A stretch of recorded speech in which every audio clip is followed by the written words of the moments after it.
this really be a sweep? Let's find out alongside our casters. I am not giggling, Brigida.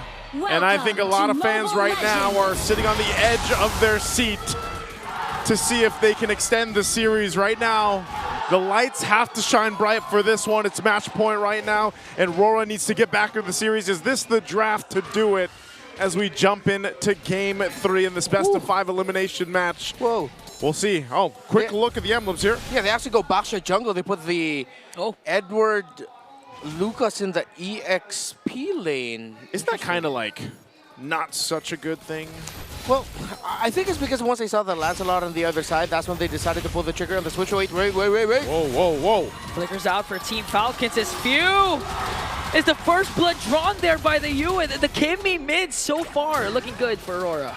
Well, damn good aggressive start. Fantastic first rotation by Aurora, reading Falcon's tendencies of wanting to go to the river after clearing the mid, and they go ahead and chase down Few. This is a great start for the Lights.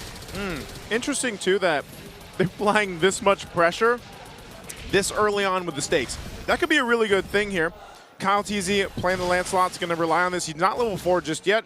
Should get it really shortly, too. But also, we got to talk about Domenkite. Debuting the Beatrix for him here. He's played this hero many times, and it's going to be a big part of, I would say, what gets Aurora into another game here against the Falcons. Imagine the story. If Renegade sets up a kick for Domenkite and he lands the snipe to keep the series going. The redemption. The redemption for Domenkite. How many times have we talked about redemption for players, playing heroes who in the past did not work out well for them, but then in the playoffs have made some magic happen. It takes guts. Again, these players, they always, you know. Hang on, sorry, flicker burned by Domenkite in the bottom lane because he saw Kyle TZ, or at least he felt Kyle TZ's presence there. But with that information, Aurora gets this turtle. Okay, now Aurora, clean turtle take there as Team Falcons struggle to find the trade, and now they continue their aggression down to the orange buff. Not gonna steal it away, but enough pressure is applied for Team Falcons to be out of their normal rotation. Yeah, and this is a lineup from Falcons that really needed those level 4s anyway to go ahead and actually make something happen. Especially with Ogun playing the roam Badang here. He needs that level 4, needs to be able to go ahead and utilize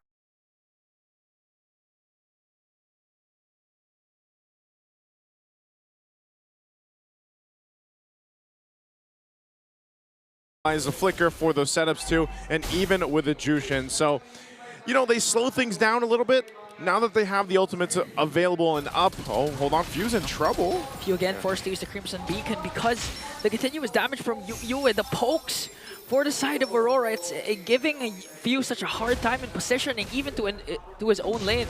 Yeah, I think Few has to accept that he's really going to be the target in Aurora's eyes now, considering that the Jushin plays such an integral utility role to the lineup that Falcons brings to the table. Similar to how a Matilda can empower a very mobile, very tanky lineup, the Jushin empowers a lineup that's kind of scrappy in terms of how they fight with the Harith and Lancelot that needs some extra bit more of control. And that's what Few brings to the table here. Good rotations by Aurora so far. Falcons are just trying to catch up to them. Yeah, they haven't let up at all. So they're just going in full force right now, trying to get what they can, and they're allowed to, because anytime I feel like the Baksha is on the map, whether he's in the jungle, whether we've seen him in the XP lane, that's what allows the team composition to do, is just, you know, be mobile, look for picks if they can find them. But then we have to also consider the fact that it's a Kimmy in the mid lane, and we know that the setup potential is going to hurt a lot more later. And that gives space to Domenkite. Renegade being the one to go on for the pickoffs too is great, but overall, your front-to-back coverage with Aurora's lineup is so good. So, as you know, much I want to see Falcons possibly end up in a sweep here, I think it's going to be difficult to get this one under their belt. Yeah, incredibly difficult. Again, Aurora have drafted terrifically here. They're playing to the strengths of their lineup so well. Now, Kyle TZ is just stuck to, similar to his Suyo game yesterday, just opening up the map. And the Aurora are getting the objectives left and right, while Kyle TZ will try to balance it out with split push.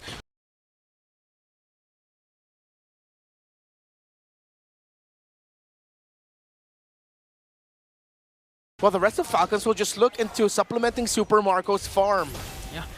Oh, And now, they want to extend the lead by trying to go for the bottom lane turret. Renegade got stopped in his tracks by a beautiful initiation there from Ogwin. First man down is the Hitman, as Flapteezy working on Demon Kite, but he's quite tanky as Yu is serving up the damage. Ogwin again with a beautiful wall, and they might be able to bring down Demon Kite with the clap back from Aurora. Yu again brings down 3 alongside Demon Kite, and Phil is the next to fall. It has gone also.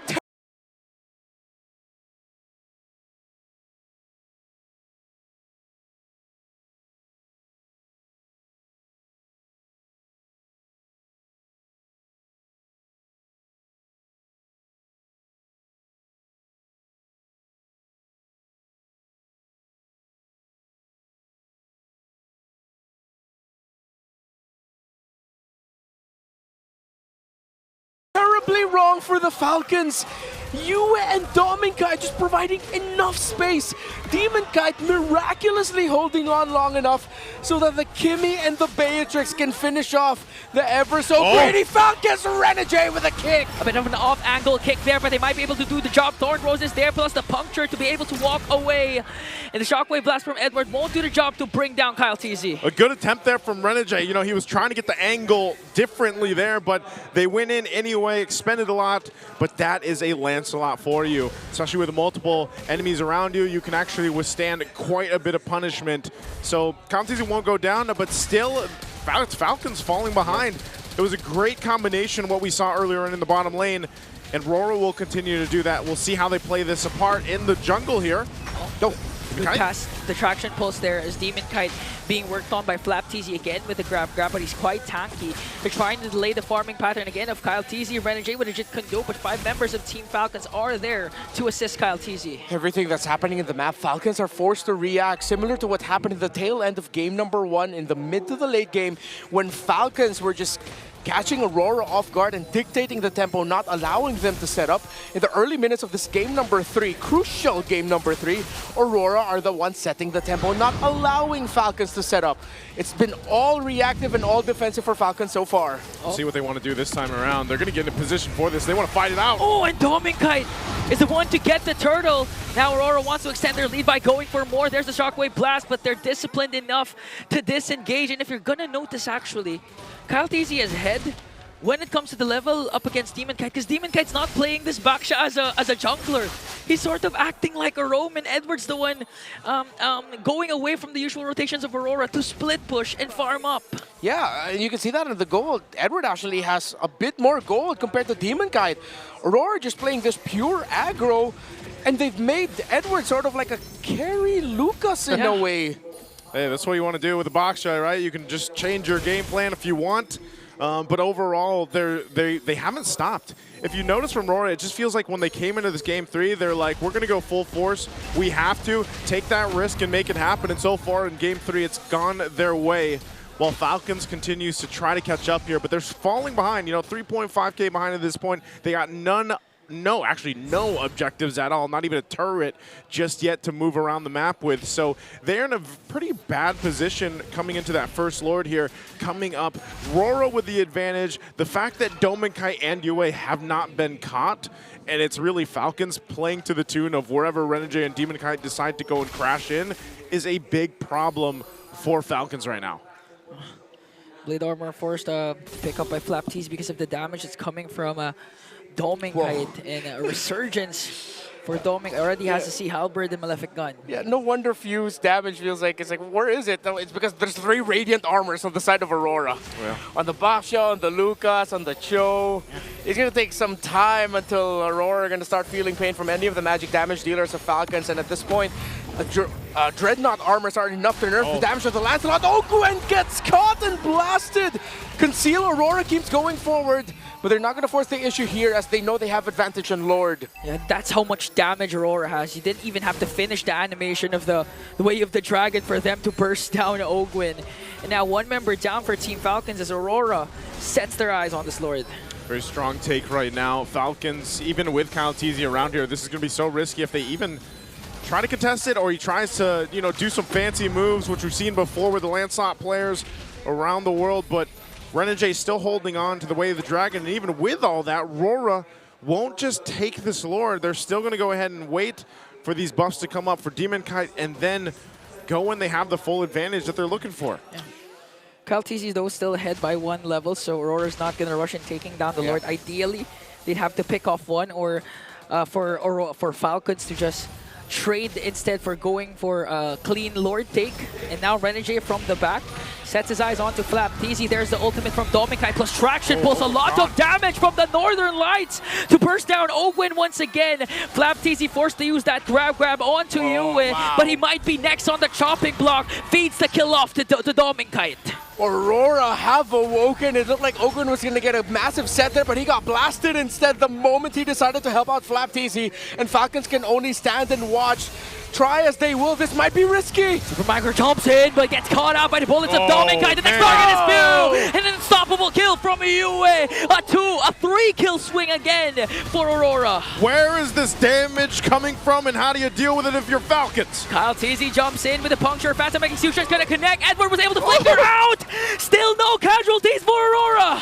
Mr. Consistent escapes, but here comes Kyle TZ and Ogwin again. Ogwin with a knock-up to bring down Doming and Yue. You asked where the damage is coming from. Now they are gone as Kyle TZ secures the Lord. And all that, and Falcons will get the Lord. Kyle reminding the world what it means to bear the name of TZ, what it means to bear the hero that inspired a generation of junglers from M2. Oh my goodness, and all that? They just got rid of the gold lead that Aurora's been holding on to all game long. At that point, that was just sheer freaking will by Falcons, because Aurora did everything right, did everything good. But it took a TZ with a Lancelot and Ogwin with his fists to turn the game around. I thought you were going to say, and a dream. And a dream. That's basically what it was given the situation that Falcons found themselves in. So they'll play around this. They've got an advantage now, mid lane. Traction Pulse already casted down, but this time Few was able to escape. Renegade with a good kick onto Flap TZ. Ogwin counters out with his combo though. Renegade quite low. One more hit and Super Marco delivers the final blow to bring down the Hitman. One member down. There was an almost. Few almost got knocked down by Yue. Super Marco blocked it for Few. If that landed into Few, he'd be dead. He still took damage, but not the full brunt of it. That's a definite moment there. Super Marco protecting Few. They're going to get this tier 1 turret, possibly another one. Renegade still a couple seconds away coming up. They're going to force it with the Zaman force down under the turret. We'll see if they still get it. Half health on that tier 2 turret. So Aurora, given how they were in the lead majority of the game, they're still able to go in and hold on. But let's look how the items have evened out a little bit here for Falcons. Yeah, Falcons have the lead now. Already the core items for the Harith locked in. And now Aurora are feeling the damage. It's so neck and neck. Aurora are still very close, yes. They can still turn this around with better execution.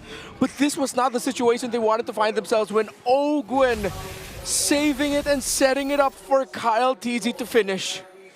2.6k gold lead now from Team Falcons after conquering a huge deficit.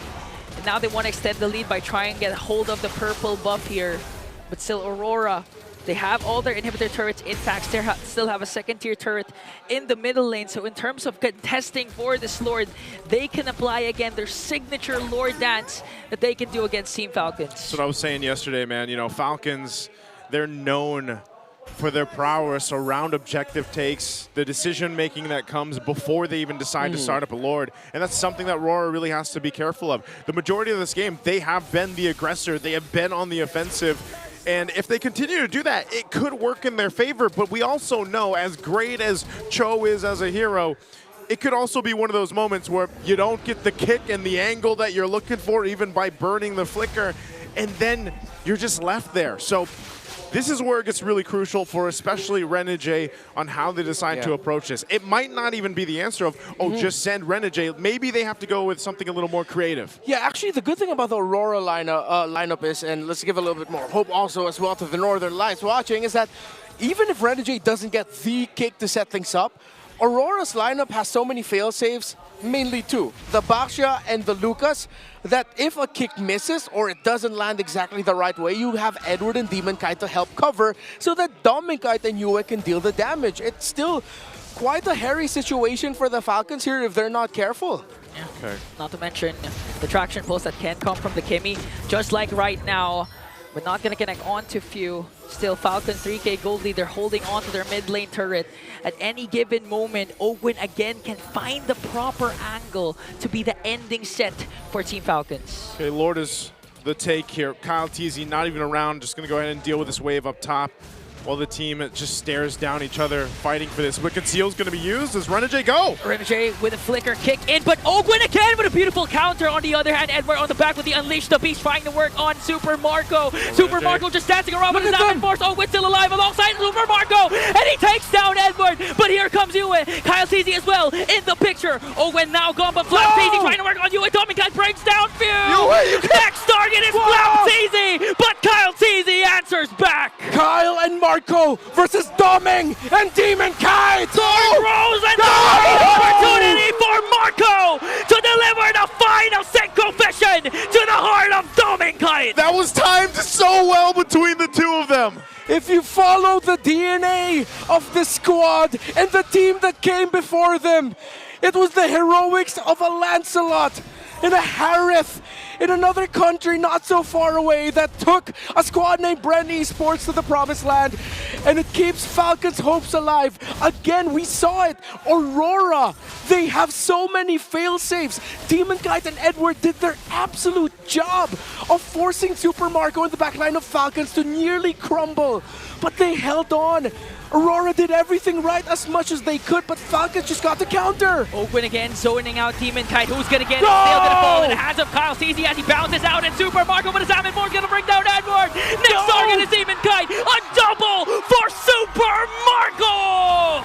And more do they get for the Falcons. The whole time Kyle TZ knew, guys, you can handle it. I'll get my buff. We got the Lord. Let's go ahead and get ready to march towards the base of Aurora. The lights are slowly flickering out, shadowed by the wings of the Falcons in the air. But as long as there is light, there is hope. But where will hope come from? From Aurora. Can they hold on? 3 left to defend for the Northern Lights. Traction pulse is there. Marco jumps in. Ogwin as well. Revenge, redemption, and resurgence for Team Falcon. The light of hope has flickered out, overshadowed by the wings of the Falcons, who are hell-bent to reclaim their throne. A TZ with the also legendary blade. A Marco who wanted to redeem himself from yesterday. Take the win against a valiant squad who just wanted to seize the win.